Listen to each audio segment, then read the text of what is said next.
Hi everyone, welcome back to the Nightly News. I'm your host, Kayla Patterson.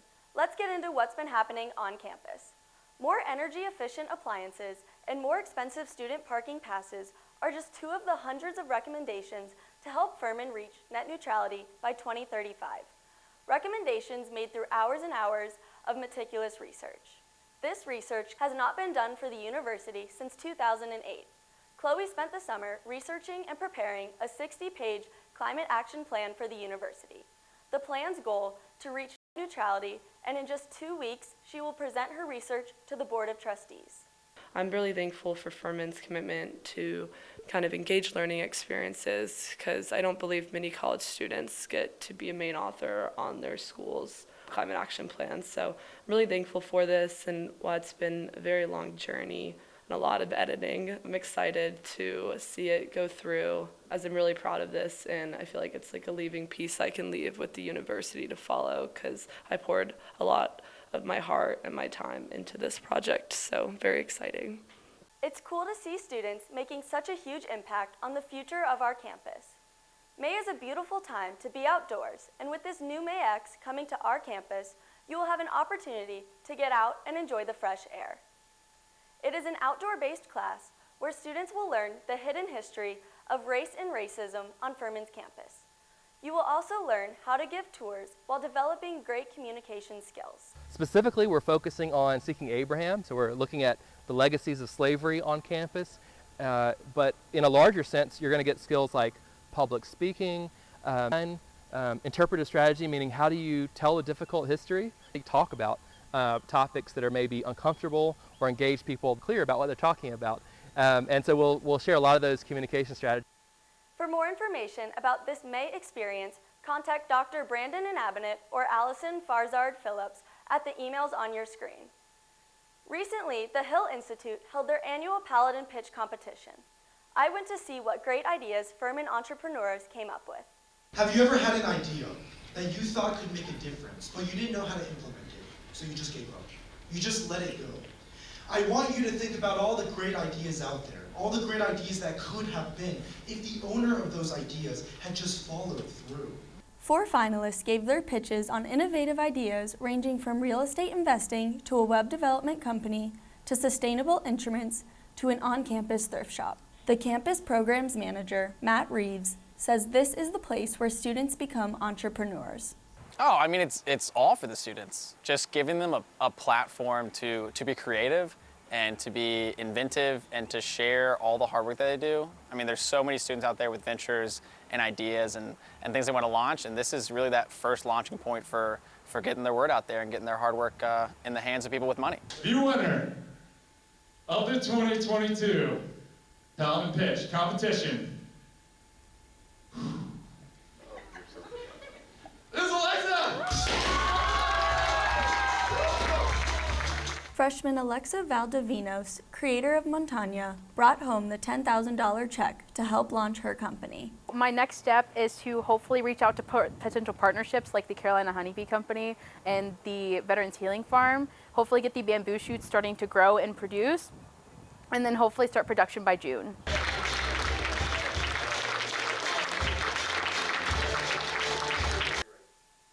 Congrats to Alexa, who won the big check, and the other participants who were granted $500 towards their companies. Special shout out to Ian Martins, who was the crowd favorite that earned $2,500 grant towards his business venture. We are excited to see these pitches turn into businesses. For some more of celebrating our students, this past Sunday was the Senior Academic Awards ceremony. Over 125 students won awards out of 3 categories: social sciences and arts, humanities and mathematics, and natural sciences. It was so fun getting to celebrate the amazing accomplishments of Furman's bright students. We are so proud of all of those who won an award. Furman Engaged is right around the corner. Mark your calendars for Tuesday, April 12th. Furman Engaged is a day dedicated to highlighting diverse and immersive learning experiences. The event provides students the opportunity to complete the last and key step of these deep learning experiences, the public sharing of their work with peers, faculty, staff, and the community.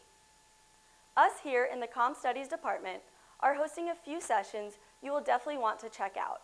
Our media festival will be in Burgess Theater, followed by a digital experience and Paladin podcasts here in Furman Hall in room 136.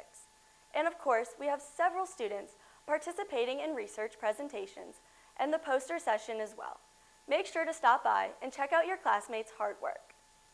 Another amazing facet of Furman, but one that hasn't been active on campus since before COVID, is an organization called Best Buddies. Alexis Hildenbrandt talked to the president of the organization for more insight. Best Buddies is an international program that exists on Furman's campus and connects people in the student body to an organization called Upstate Thrive.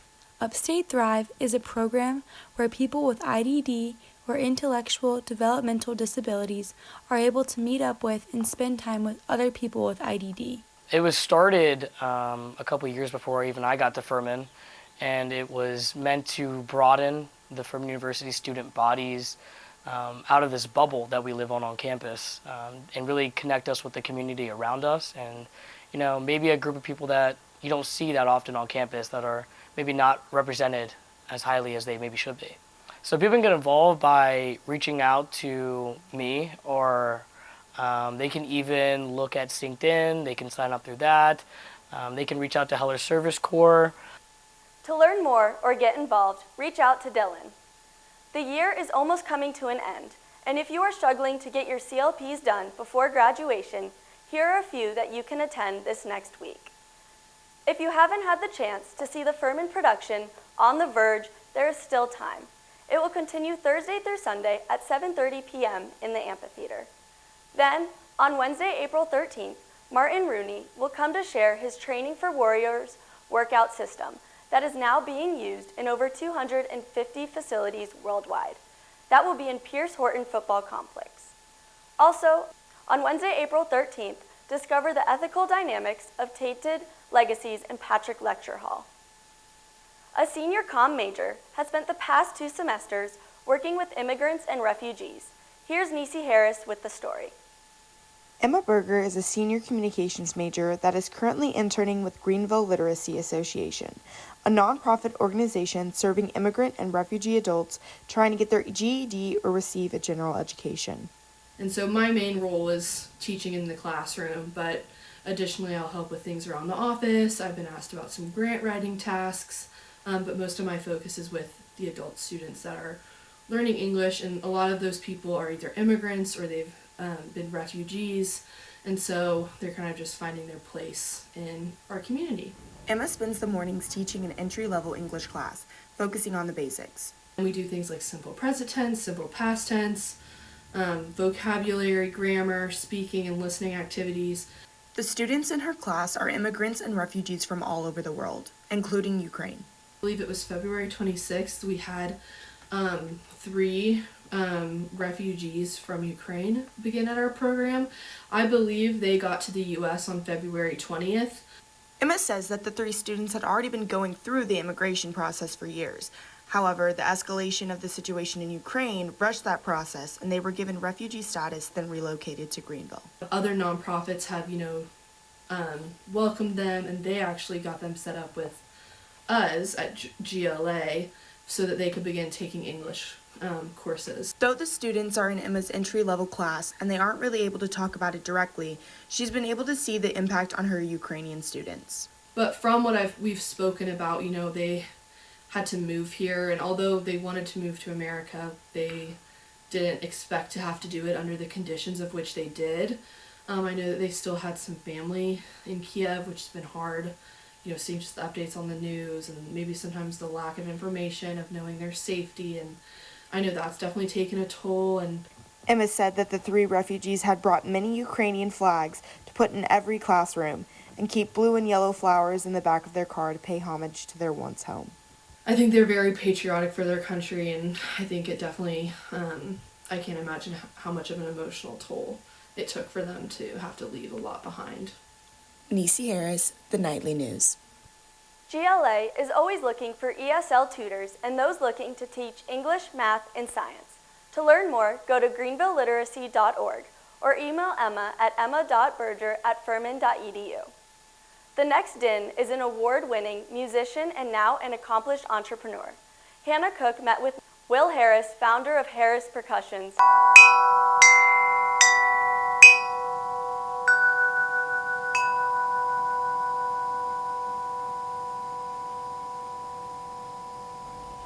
Will Harris plays the windpipe like nobody else. How?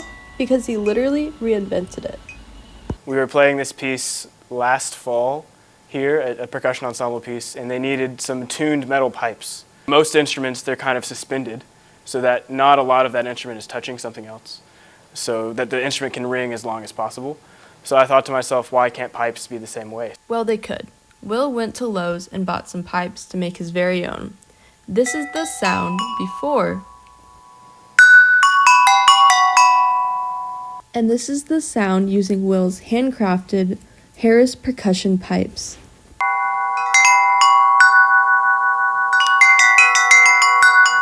Yeah, it makes me happy every time I hear him too, so which is really cool. And he isn't the only one. People across the country are loving Will's craftsmanship. People have contacted me and said, wow, this is so much better than the pipes we've had before.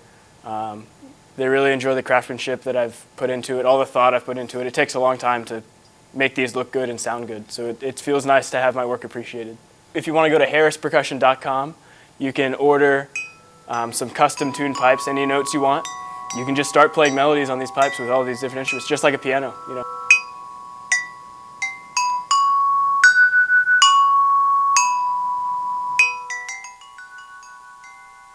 If you want to hear Will play in person, come to the Symphonic Band Spring Concert this Thursday at 7:30.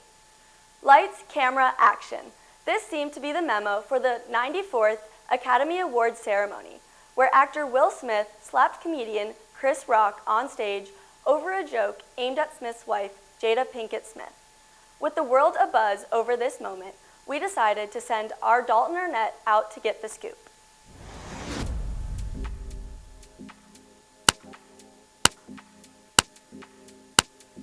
So I'm sure you've heard all about it, the infamous Oscar slap. So we're going to be going around Furman asking students what they think about the slap and the Oscars overall and see what they have to say about it. So come on, let's go. I assume you've heard about the Oscars incident, right? Yeah, the slap seen around the world. The slap heard around the world. Okay, anyway, so do you have any thoughts about this? Any thoughts about the slap? The slap in question. Ooh. I think Will Smith was in the wrong, but Chris Rock shouldn't have made the joke in the first place. That's my official take on that. Okay, and then also, do you feel like the slap detracted from anything that went on in the Oscars itself? Absolutely. I think it kind of detracted from the professionalism of it as a whole, and a lot of actors also recognize that, especially with a standing ovation for him slapping him. It doesn't seem very respectable for these people that we put on pedestals for the world. So. Honestly, I think it was a bad move. I think Will Smith has a lot going for him, and he kind of messed everything up for himself. Okay, cool. Do you feel like this took away from the Oscars overall, like any big wins or anything? I think so. I mean, that's just what everyone's talking about instead of any big wins. So. I mean, I know there's the whole cheating thing, but I feel like the joke that he made was about her alopecia, which is more a medical thing and just way out of pocket and not necessary. So I feel like Will Smith was validated. Okay. So do you think that the slap and the controversy has taken away from anything major that happened at the Oscars with monumental wins or anything like that? I mean, I don't know anybody, I don't know anything about who won anything, so yes, I guess. I don't know about who won anything. I just know the slap happened. Okay, cool. Do you have a side you chose on this? I didn't really have a side. I just saw the clips. I didn't watch the Oscars. And it honestly was really confusing because it looked like Will Smith thought it was funny, and then it looked like his wife did not, and he was gotta go support my woman. As you can see, Furman students have a lot of opinions about this year's Oscars. Come to think of it, can anyone tell me who won the Oscars? Well, anyway, back to you. Thanks for that update, Dalton. We'll certainly be glued to our screens come next awards season. Let's check in with Neci to see how our Paladins have been doing.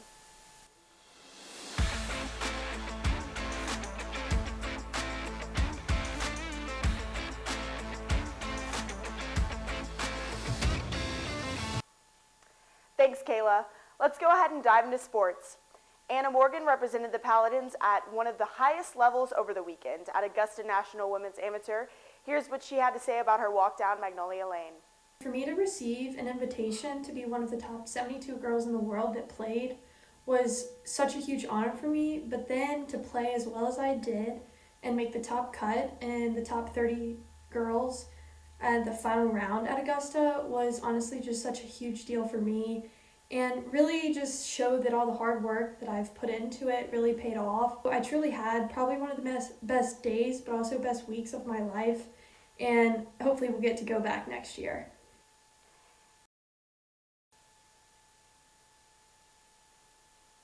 Anna finished tied 21st for the event at 8 over par. Big congratulations to Anna and this amazing accomplishment. The ladies of women lacrosse celebrated their first big wins this week. Here are the highlights from their game against Wofford. Here's a slick goal from Megan Beal, taking the Paladins up by 2. Midfielder Sophie Shaw passes it off to Beal to get the score to 18-11. Lauren Farber makes an impressive charge here to get the Paladins to a 5-point lead. This quick play by Hannah Dittendino passes it to a freshman, Anna Roser, for the Dins to win over Wofford 20-11. Lauren Farber and Anna Roser were game point leaders, compiling 8 points each. Megan Beal was able to set a program record of 15 draws. This win was also the first win for the new head coach, Kirkland Lewis. The Paladins also got their second Big South win against Gardner-Webb. They won that game 17-14.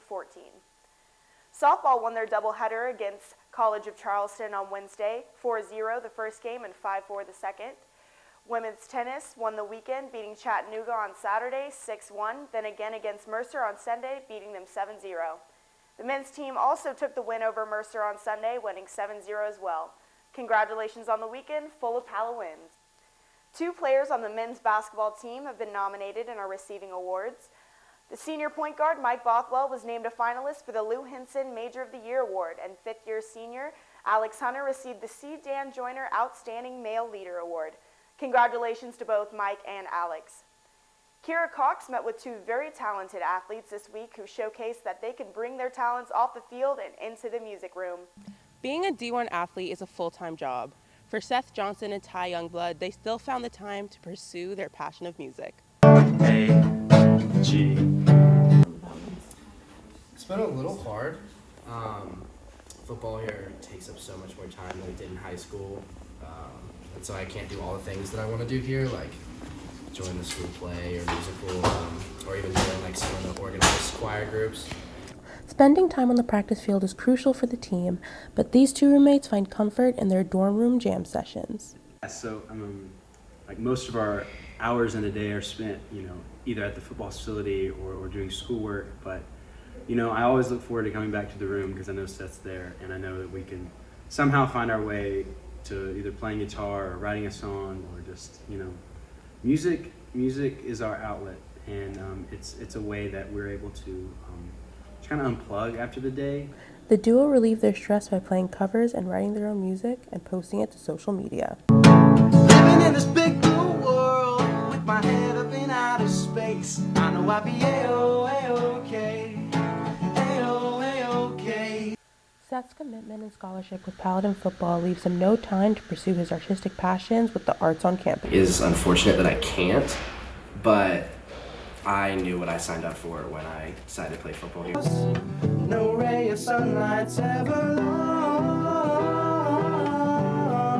Seth has one more season of eligibility with the Paladins, but he's hoping that in his final spring semester, he'll be able to find more harmony that includes his pursuit of music and theater on campus. I still love it as much as I used to in high school.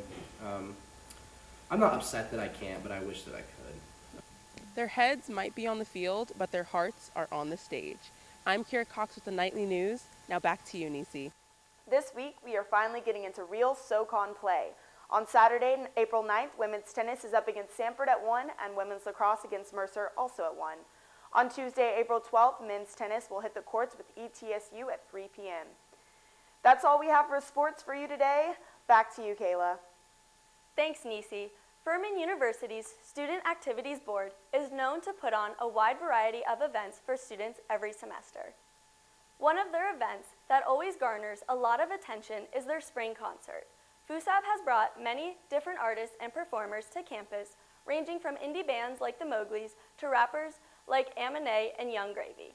This year, for the first time, the board is bringing a black female rapper to campus.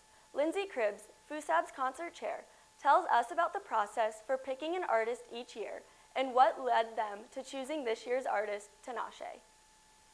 So we sort of go through the process of trying to find an artist, thinking about what the student body wants, what they want to see, and how we can find a person that everyone will love, who is up and coming, who's honestly famous. Shout out to Tinashe at the Grammys. She looked beautiful. Yeah, that's sort of what we go through, just looking at the overall picture of what the student body might want and to appease to everyone. So. We will now leave you with scenes from this week.